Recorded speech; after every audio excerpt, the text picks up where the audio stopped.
We're in luck, actually, because your last comic of the evening is an acting major. No, you're right. I just felt bad about it. So he's used to projecting. Let's go. I was being really quiet. He's used to using the space. But he didn't use his voice the first time I met him. He just waved at me and I walked by. And he held it over my head. I didn't know who you were. That's your problem. Well, you're all about to know who he is. He's a brilliant comic and an acting major. He's got a lot of friends here tonight. Right?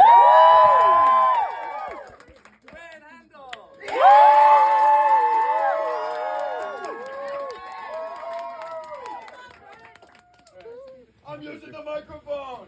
Woo! You guys all absolutely destroyed the no hands earlier for Allison. Does anyone know Oi to the World by No Doubt? What? Yeah. He showed it to me. Awesome. I just didn't know if you wanted to keep playing and then it was fun. No, I appreciate it. Okay. One more round of applause for Zach, our wonderful host tonight. How was everyone's holiday season? Does anyone have any fun, like, holiday traditions, anything they do with their family that they enjoy? Get drunk. Me fucking... Oh, yeah. Hell yeah. Like, with your family? Just, like, with the whole family? That sounds great. I have not gotten drunk with my family, but hope to. Both of my parents work in medicine, and I think I'd be terrified to see what they would be like. I'd be like my dad would be like, a shot for me and a shot for you. That's a doctor joke. So my family this year, we for the first time went to midnight mass at the Catholic Cathedral in St. Paul, Minnesota. Now, until very recently, I thought midnight mass was like a witch thing, like Grisabella, grab the cat and the virgin, Satan and I will meet you at midnight mass. That's not true. That's actually called black mass, but I felt like me coming up here and going, you know what's crazy about black mass? That just felt wrong in my belly, you know? So I am not Catholic in any way, shape, or form. I was not baptized. I only took communion once, sort of on accident. It was in Boy Scouts, actually. We had all of our meetings at a church. And in many ways, Boy Scouts and the Catholic Church are a little bit similar. In one way.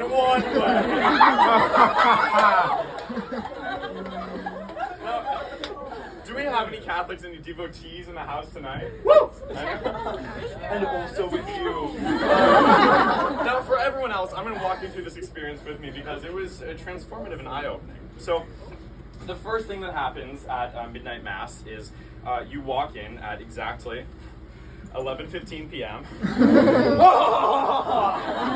Catholics are known for their sense of humor. So you walk in and you sit down, and right away the altar boys come out and start lighting the candles. And as soon as they do, you can't help but thinking, "Ooh, I hope you're okay." You're just like waving at them like, "Hey, is everything good?" If you didn't get that joke, this is the universal hand signal for domestic abuse. Know it, learn it, save a life. 800-4799-8322. That's not a good joke, but when was the last time you memorized a phone number? I made up that number on the spot. I have spent actual hours memorizing that 10-digit number, and I could not do it. I'm sorry, guys. So, altar boys walk on, they walk off, and then the little parade starts. I don't know if it has a fancy Catholic name, but first of all, they got this guy in the front, and he's carrying, like, Jesus on the cross, not the real one. And it just gets heavy and tippy. They tried it didn't work. And that was something about Christianity that I never quite understood, like why the whole symbol is Jesus on the cross, like the way he died. You know, and I'm sure there's some great theological explanation for it, but like me personally, when I die, if they start a religion about me, I feel like I want the symbol to be something that I loved, like butterflies or attention. Seriously, I am like Tinkerbell, except instead of dying, if you don't clap tonight, I'll just journal for a long time. No, but I want the sign to be something that I loved. I don't want people going up to each other and making the sign of how I died, like the heart attack while experimenting in the shower. In the name of the Father, the Son, and the whole... I'm sorry, that's really gross. So after crossed up Jesus, they have this kid with a thing called a censer, and the censer has a bunch of incense in it, and so he's walking around, and this is where it's nice that the mic doesn't work. So he has it like this, and he's just walking, and he just swings it as he's walking around. And like, he's doing a great job. He's kind of eating it up at the beginning. But as we go along, I don't know if they were like, this church smells bad, do your job better. And he just starts absolutely whipping it. Like, this kid is like doing like behind the back trick shots. Like, he's like dunking on it. This kid is fully nunchucking his incense. And I'm so into it. Like, there were other people in the line behind him, but I did not care. Because this fucking tiny kid is about to Ninja Turtle a Saint statue. And it's so good. So the parade gets to the front. They do some talking, and all of it's like, that's real! I thought that was fake in John Mulaney's stand-up special. All time. That's actually how they talk in church. It's awesome. So they talk for a while, and then eventually it comes time for communion. And now, as I mentioned, not Catholic, never have been, probably never will be. Never say never. But after listening to the good word for a solid 2 hours, I'm thinking, you know what? Maybe it's time to consider my immortal soul for a little snack. Like, they got that body of Christ. I mean, it's just like, the communion wafers aren't meant as a bribe, but if I'm there for 2 hours, if it works, you know? And I want to be respectful about this. I don't want to be rude, so I'm reading like the little playbill they give you before the service.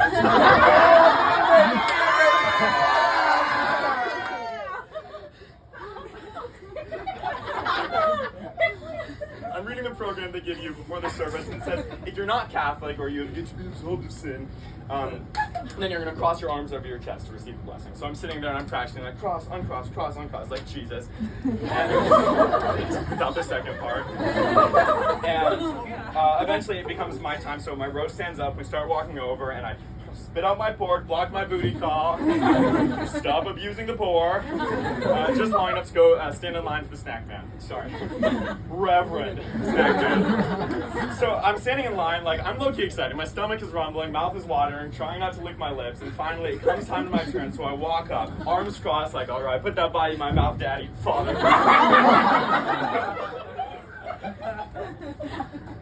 And I get no cookie. What the hell? I've been sitting in this church for 3 hours and I get no cookie. All he does is he crosses me and says, keep Jesus with you. How am I supposed to keep him with me if you won't put him in my damn mouth?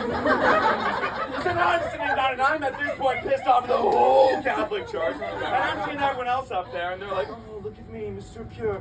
And I haven't laid with another or spilled my seed in the entire month of December. Which, okay, get over yourself, man. Two things. First of all, the Lord keeps holy the commandments of No Nut November just as much as destroy the dong December. It's like the Sabbath. And second of all, I haven't laid with another in like 8 months. Oh my God! And just because I didn't get some priest bath when I was born, no cookie! And I know that cookie good! I just know it! I bet everyone gets cookies at Black Mass. Thank you all.